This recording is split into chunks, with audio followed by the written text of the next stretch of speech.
৮০ বছর বয়স্ক একজন অশীতিপর বৃদ্ধ, যিনি শারীরিক সক্ষমতা প্রায় হারিয়ে ফেলেছেন। তিনি স্বাভাবিকভাবে চলাচল করতে পারেন না, কোনো জিনিস মাটি থেকে তুলে নিজের হাতে নিতে পারেন না।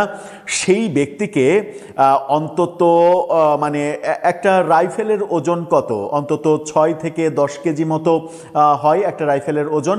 সেই ওজনের যিনি একটা মাটি থেকে একটা ছোট্ট খড়কুটা পর্যন্ত তুলতে পারেন না, তার বিরুদ্ধে মামলা হয়েছে যে তিনি রাইফেল নিয়ে ছাত্র জনতাকে গুলি করে মেরেছেন। সেই মামলায় তাকে ২৮০ দিন এখন পর্যন্ত, আজকে যদি যে আলোচনাটা করছি সেটা ২৮১ দিন হবে, ২৮১ দিন তাকে জেলে পচিয়ে মারা হচ্ছে, তার জামিন দেওয়া হচ্ছে না। প্রফেসর ইউনূসের আমলে যে মেটিকুলাস ডিজাইনগুলো করা হয়েছিল সেই ডিজাইন এখনও অব্যাহত আছে।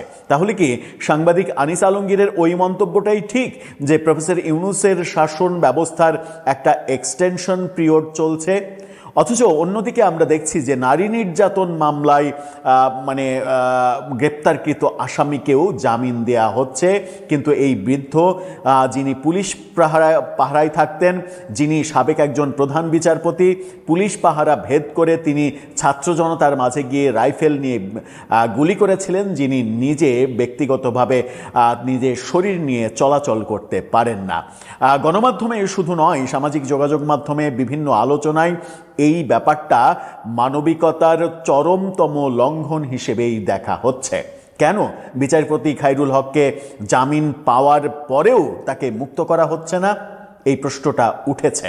চলুন একটু জেনে দেখি বিচারপতি খায়রুল হকের বিরুদ্ধে যে সকল মামলা দেয়া হয়েছিল সেই সকল মামলার একটারও কোনো অস্তিত্ব আছে কিনা, তার বিরুদ্ধে মূল যে অভিযোগ সেই অভিযোগে এখন পর্যন্ত কোনো একটা কলম, একটা লাইনও লেখা হয়নি কেন?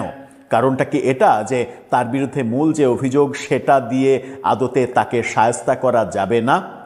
সেই আলোচনাই করবে এই ভিডিওতে, থাকবেন পলিটিক্স টিভির নিয়মিত আয়োজন। প্রফেসর ইউনূসের আমলে বিচারপতি খায়রুল হককে যখন গ্রেপ্তার করা হলো এবং তার বিরুদ্ধে মিথ্যা হত্যা মামলা দেয়া হলো, তখন এই মেটিকুলাস ভণ্ড আসিফ নজরুলকে বারবার প্রশ্ন করা হয়েছে, বিদেশি গণমাধ্যম থেকেও প্রশ্ন করা হয়েছে যে আপনার যদি মনে হয় যে বিচারপতি খায়রুল হক অপরাধী, যে জন্য তার বিরুদ্ধে অভিযোগ যে তিনি তত্ত্বাবধায়ক সরকার ব্যবস্থা বাতিল করেছেন, ওই রায় নিয়ে তিনি যেটা আইনের বাইরে রায় দিয়েছেন, এটা যদি মনে করেন তাহলে সেই ব্যাপারে তার বিরুদ্ধে অভিযোগ করতেন, সেই ব্যাপারে মামলা লড়তেন, এবং আপনার যদি ক্ষমতা থাকতো তাহলে সেই ব্যাপারে মামলা লড়ে তাকে দোষী সাব্যস্ত করে তার বিচারের ব্যবস্থা করতেন। কিন্তু সেটা না করে মিথ্যা খুনের মামলা তার উপরে দিয়ে যে কাজটা করেছেন সেই কাজটা কি ঠিক করেছেন?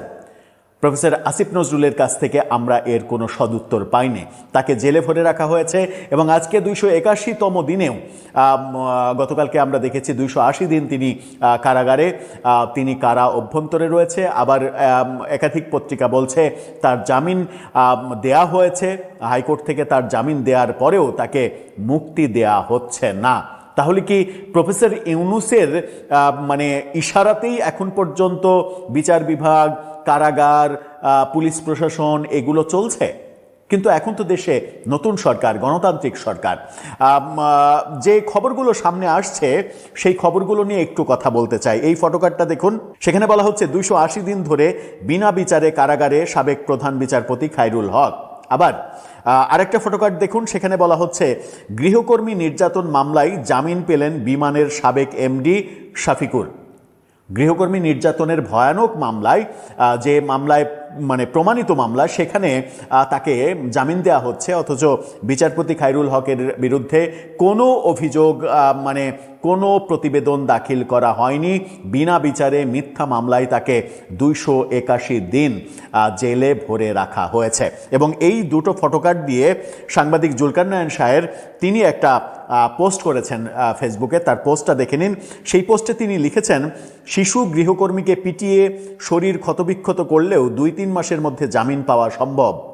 তবে ৮০ বছরের বৃদ্ধ সাবেক প্রধান বিচারপতি, যিনি সার্বক্ষণিক পুলিশ পাহারায় থাকতেন এবং ভারী জিনিস তুলতে পারেন না, তিনি নাকি রাইফেল দিয়ে গুলি করে মানুষ হত্যা করেছেন।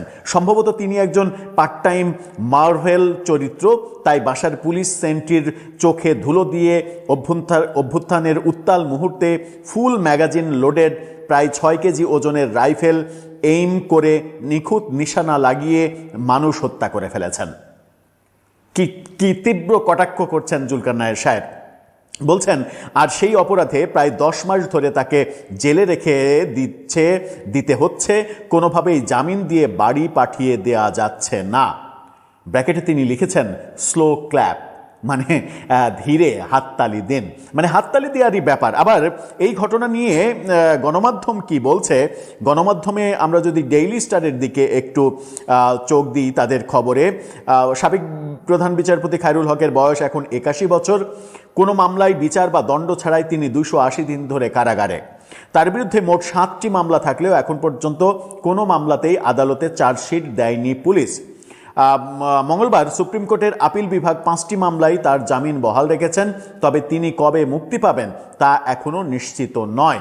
কারণ জুলাই গণঅভ্যুত্থানের সময়ের 2টি পৃথক হত্যা মামলায় তাকে গ্রেপ্তার দেখানো হয়েছে, একটি যাত্রাবাড়ি, অন্যটি আদাবর থানায়। মানে তাকে জামিন দেওয়া হচ্ছে একদিকে, অন্যদিকে আবার নতুন নতুন মামলায় তাকে গ্রেপ্তার দেখানো হচ্ছে। আবার অন্য একটা গণমাধ্যম বলছে, যে গণমাধ্যমের খবরে আমরা উঠে আসতে দেখছি, এই শিরোনামটা দেখে নিন, সেখানে বলা হচ্ছে বিচারপতি খায়রুল হকের জামিন বহাল, এখনই মুক্তি নয়।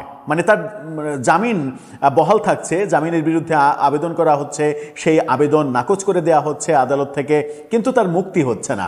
কি বলছে গণমাধ্যম? জুলাই আন্দোলনের সময় হত্যা, রায় জালিয়াতি এবং দুর্নীতি সহ 5 মামলায় সাবেক প্রধান বিচারপতি খায়রুল হককে হাইকোর্টের দেওয়া জামিন বহাল রেখেছে আপিল বিভাগ। আপিল বিভাগেও জামিন বহাল। কিন্তু কি হয়েছে? মঙ্গলবার প্রধান বিচারপতি জুবায়ের রহমান চৌধুরীর নেতৃত্বাধীন আপিল বিভাগ রাষ্ট্রপক্ষের করা আবেদন খারিজ করে দিয়ে এই আদেশ দেন। তবে জামিন বহাল থাকলেও এখনই কারামুক্তি পাচ্ছেন না তিনি। তার আইনজীবী মোতাহার হোসেন সাজু জানান, খায়রুল হকের বিরুদ্ধে আরও 2টো নতুন মামলায় তাকে শোন অ্যারেস্ট দেখানো হয়েছে। এই ধারা কতদিন চলবে? কিভাবে এই শোন অ্যারেস্টের যে খেলা, সেই খেলা বন্ধ হবে, এই প্রশ্ন উঠছে। 81 বছর বয়স, ডেইলি স্টার বলছে খায়রুল হকের বয়স এখন 81 বছর। তাকে মানে প্রায় বছর হতে চলল কারাগারে রাখা হয়েছে, এবং তার বিরুদ্ধে যে মামলাগুলো দেয়া হয়েছে সবগুলো মামলা মিথ্যা মামলা। তাহলে তাকে কারাগারে থাকতে হবে কেন? একজন প্রধান বিচারপতি, সাবেক প্রধান বিচারপতি, তার কি ন্যূনতম এই সম্মানটুকু পাওয়ার কোনো অধিকার নেই যে তিনি জামিন অন্তত পাবেন? জামিন পেয়ে নিজের বিরুদ্ধে আনা অভিযোগ তিনি মুক্তভাবে ফেস করতে পারবেন, আদালতে লড়তে পারবেন, আইনজীবী নিয়োগ দিতে পারবেন। এই অধিকার কি তার নেই? মানে এই অধিকারও কি আপনারা কেড়ে নেবেন তার? শুধুমাত্র মানে শেখ হাসিনার আমলে কিংবা আওয়ামী লীগের আমলে প্রধান বিচারপতি ছিলেন এই কারণে? পরবর্তীতে তো মানে দেশে এরকম অবস্থা হবে যে কেউ আর প্রধান বিচারপতিই হতে চাইবে না। এখন যিনি প্রধান বিচারপতি আছেন, কিংবা প্রফেসর ইউনূসের আমলে যিনি প্রধান বিচারপতি হয়েছিলেন, মানে তাদের উপরে কি পরবর্তীতে কোনো একটা সরকার এসে এই ধরনের কার্যকলাপ করবে? যদি এটাই অব্যাহত থাকে তাহলে তো পরবর্তীতে মানে কোনো বিচারপতি প্রধান বিচারপতি হতে রাজিই হবেন না, বলবেন যে না, আমি ওই পদে যাব না, কারণ ওই পদে গেলে পরবর্তী সরকার এসে আমাকে জেলে ভরতে পারে। ব্যাপারটা কি সেরকম হবে? মানে এই কালচার অব্যাহত থাকবে? আর যদি বলেন যে না, সবাই তো দোষ করবে না, সবাইকে কেন এই ধরনের ব্যাপার ফেস করতে হবে, সেই প্রশ্ন যারা করবেন তারা একটা আহাম্মকের ডিম। কারণ এই দেশে কারো বিরুদ্ধে অভিযোগ করা কিংবা কাউকে কোনো অভিযোগে সম্পৃক্ত করা, এই মেটিকুলাস ডিজাইন করা এত সহজ যে এর চাইতে আর সহজ কোনো কাজ নেই। যেমন বিচারপতি খায়রুল হক, তিনি, তার বয়স 81 বছর, তিনি ভারী কোনো জিনিস তুলতে পারেন না মাটি থেকে, তিনি স্বাভাবিকভাবে নিজে পায়ে হেঁটে 1-2 মিনিটের বেশি হাঁটতে পারেন না।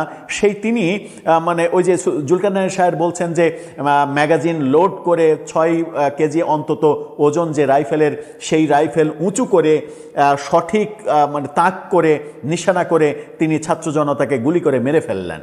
এটা আমাদেরকে বিশ্বাস করানো হয়েছে প্রফেসর ইউনূসের আমলে। এভাবেই অভিযোগ সাজিয়ে যে কাউকে কুপকাত করার চেষ্টা সরকার, বাংলাদেশে যারা যখন সরকার আসে তারা যে করতে পারে চাইলে, সেটা তো প্রফেসর ইউনূস চোখ মানে একেবারে প্রমাণ দিয়ে বুঝিয়ে দিয়েছেন। আমরা আগেও দেখেছি, শেখ হাসিনার আমলেও দেখেছি যে কিভাবে একজনকে শায়েস্তা করতে হয়। সেই ধারাগুলোকে বিএনপি অব্যাহত রাখতে চাইছে, এটাই সব থেকে বড় প্রশ্ন। সে মানে প্রফেসর ইউনূসের আমলের যে ধারাবাহিকতা, সেই ধারাবাহিকতা যদি বজায় থাকে, সেই শাসনেরই যদি এক্সটেনশন পিরিয়ড মনে হয়, তাহলে এটা বিএনপির জন্য চরম বিব্রতকর, চরম মানে ক্ষতিকর একটা ব্যাপার হয়ে দাঁড়াবে। কারণ তারা মানে আইনের শাসন প্রতিষ্ঠিত করতে চায়, বহুদলীয় গণতন্ত্রের মানে প্রবক্তা তারা নিজেদেরকে দাবি করে। এই দাবিগুলো এবং এই চেষ্টাগুলো বাস্তবায়ন করা সম্ভব হবে না যদি তারা প্রফেসর ইউনূসের করা মেটিকুলাস মিথ্যা মামলাবাজির এই ধারাবাহিকতাগুলো অব্যাহত রাখে এবং মানুষের প্রাপ্ত জামিনের অধিকার বঞ্চিত করার চেষ্টা করে। জামিন তো মানে অধিকার মানে জামিন তো পাচ্ছেই, কোর্ট তো এখন মানে স্বাধীনভাবে জামিন দিচ্ছেনই, কিন্তু আবার তাকে আটকে রাখার জন্য যে শোন অ্যারেস্ট দেখানোর, নতুন নতুন মামলায় গ্রেপ্তার দেখানোর প্রয়াস, যেটা আমরা দেখলাম যে কয়েকদিন আগে আইভি রহমান, নারায়ণগঞ্জের সাবেক মেয়র, তার বেলায় উচ্চ আদালত থেকে স্পষ্ট নির্দেশনা এসেছে যে তাকে নতুন কোনো মামলায় শোন অ্যারেস্ট দেখিয়ে হয়রানি আর করা যাবে না। একটা উচ্চ আদালত থেকে যখন এই ধরনের নির্দেশ আসে, তখন বুঝতে হবে যে সে দেশের সরকার ভুল পথে আছে। দর্শক, আপনার মতামত এ ব্যাপারে জানিয়ে লিখতে পারেন আমাদের।